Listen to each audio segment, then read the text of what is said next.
This video is sponsored by the Rich Wallet. More on that later in the video. Experiment time. Today I'm going to see what difference the amount of protein in your flour makes for Open Crumb. Are you stocked up on protein?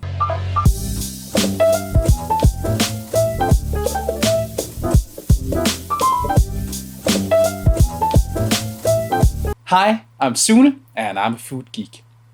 Today I'm going to experiment with different types of flour with different protein amounts. I will bake 4 different breads with different flours. 1. Cake flour with only 9% protein. 2.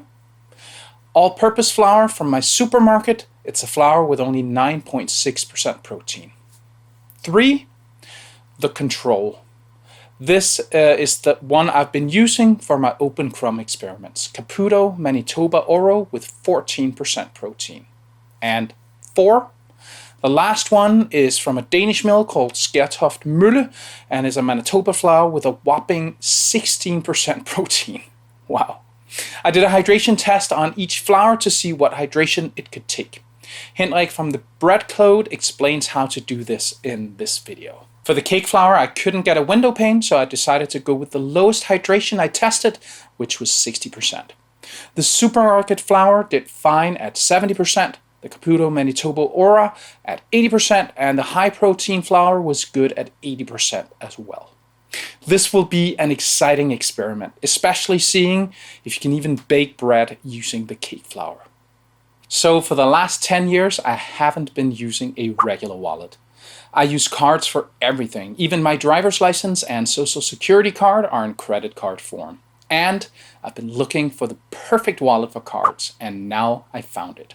The Rich Wallet is not only gorgeous, it's also super practical. You can fit up to 12 cards, and there's a clip on the back if I need to keep some cash. It's light and super sturdy, and the Rich team is so confident that you'll like it that they'll let you test drive it for 45 days. You can send it back for a full refund if you don't love it. If you're interested, check out the link in the description and use the coupon code FOODGEEK at checkout for a 10% discount. Thank you to the Rich Wallet for sponsoring this video. The formula used for these 4 breads are the same except for the hydration. I've linked each formula in the description if you want to examine them in detail. I use 100% of the tested flour in each bread. The inoculation is 20% and the salt content is 2%. If you'd like to support the channel, please consider becoming a member at Patreon. You can also buy some merch or use the links in the description for tools and ingredients. Those were the words. This is the experiment. This is not a recipe, it's an experiment. If you want to learn how to make sourdough bread, I recommend seeing my video on my master recipe for artisan sourdough bread, which I've put in the description below the video. First, I mix everything for the bread with the cake flour.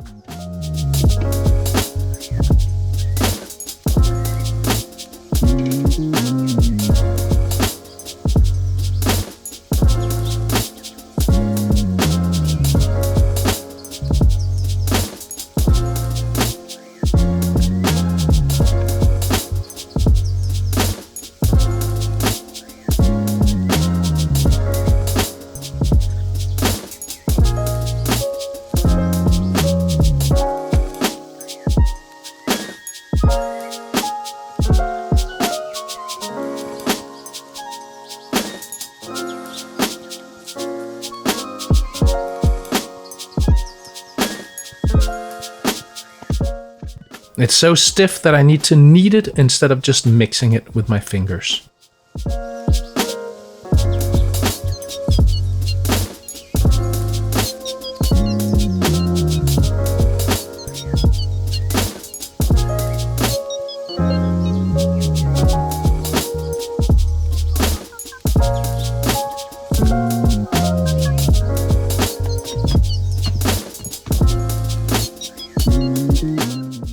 Then I mix everything for the bread with the supermarket all-purpose flour.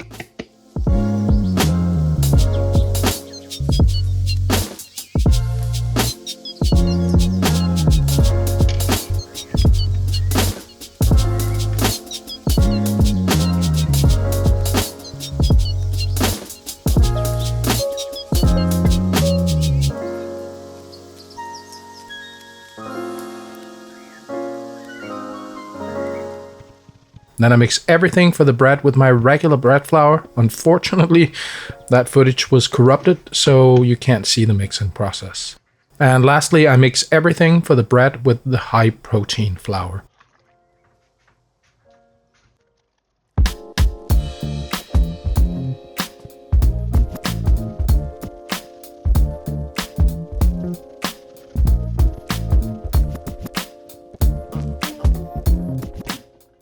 Then I let all doughs rest for an hour to develop the gluten. Then it's time to do the first set of stretch and folds.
And the doughs rest for 30 minutes. Then the second set of stretch and folds.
And another 30-minute rest.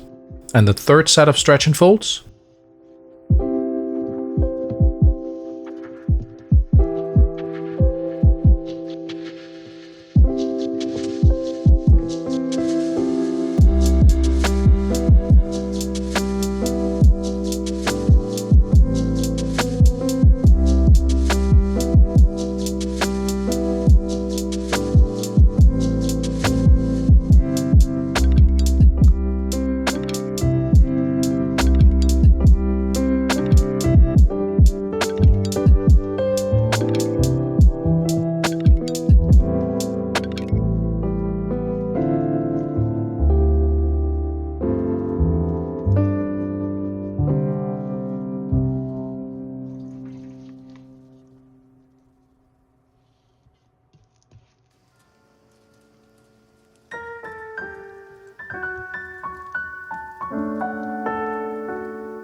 Then I test the gluten development in each dough by doing a window pane test.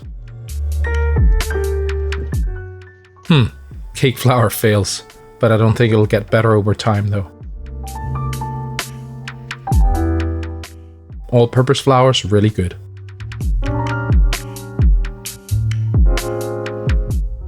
Bread flour looks super strong. The high-protein flour looks good too. Then each dough goes into a proofing container to finish bulk.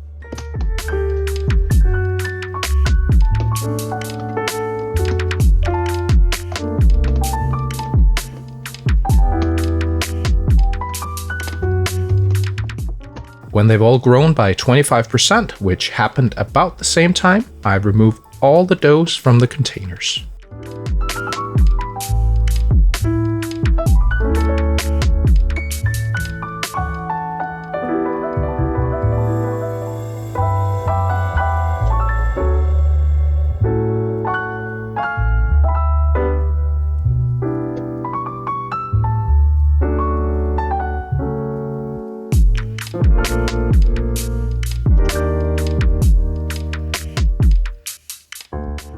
And instead of pre-shaping using my bench scraper, I do sort of a coil fold, just to see what less handling does to the crumb.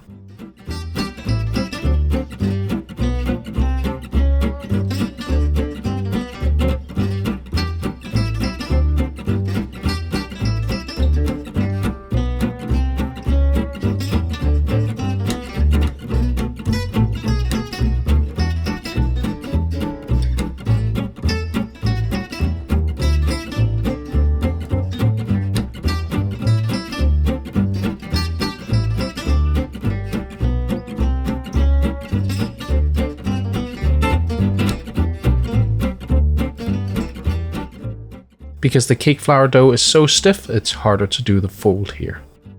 Then I let them rest on the counter for 20 minutes to relax the gluten. Then I final shape each dough.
And then I put the doughs in the fridge to retard. Because I'm back to full time at my day job, I bake later the same day after 8 hours of retarding. First I bake the cake flour bread. I dust it. I flip it.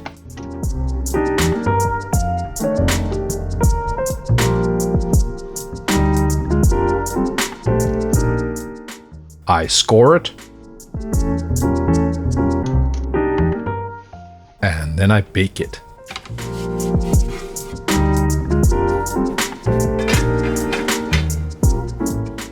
After 20 minutes, I remove the lid. Wow, look at the oven spring on that. Amazing. Then I bake for 25 minutes more. I remove the bread and let it cool off on a wire rack. I bake all of the other breads the same way, but let me just show you how the dough looked when I scored it.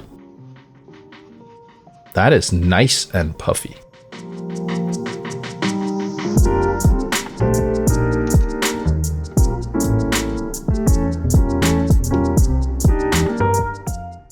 And this one is full of wonderful air. This feels a bit denser than the previous two. Alright, it's time to do the crumb reveal. What kind of crumb do you think we can get with these flours? Pretty tight crumb, not what I would call open.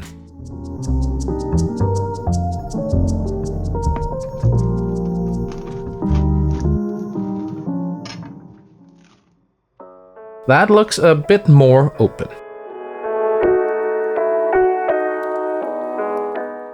Wow, this is just perfectly shaped.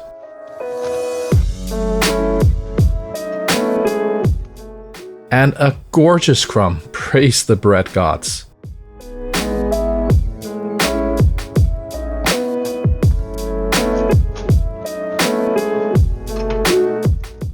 This is tighter, but the smaller holes are bigger than in the one with the cake flour. Alright, let's see them all together.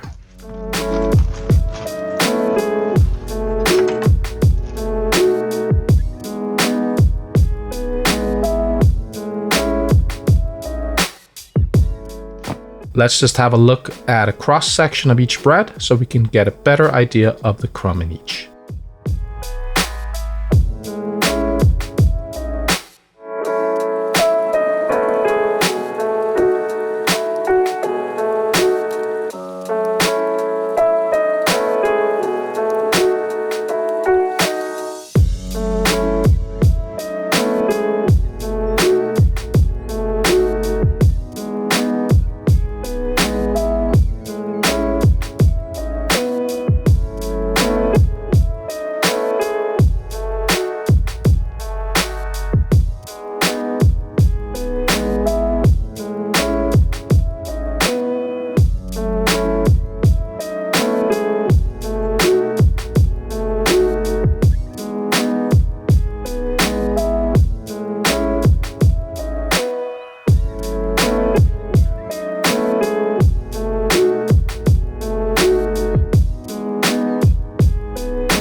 Wow, that wasn't what I had expected. Every flour except for the cake flour gave a nice and open crumb. Not exactly alike, but certainly open. I had a sneaking suspicion that the cake flour wouldn't perform at this low hydration level, and I should have probably added more water. So my plan is to make an open crumb experiment with only cake flour at different hydration levels. Let's see how far I can take this flour. Were you surprised by the results? Let me know in the comments. Please like and subscribe. It really helps the channel. I hope you learned something today. See you next time.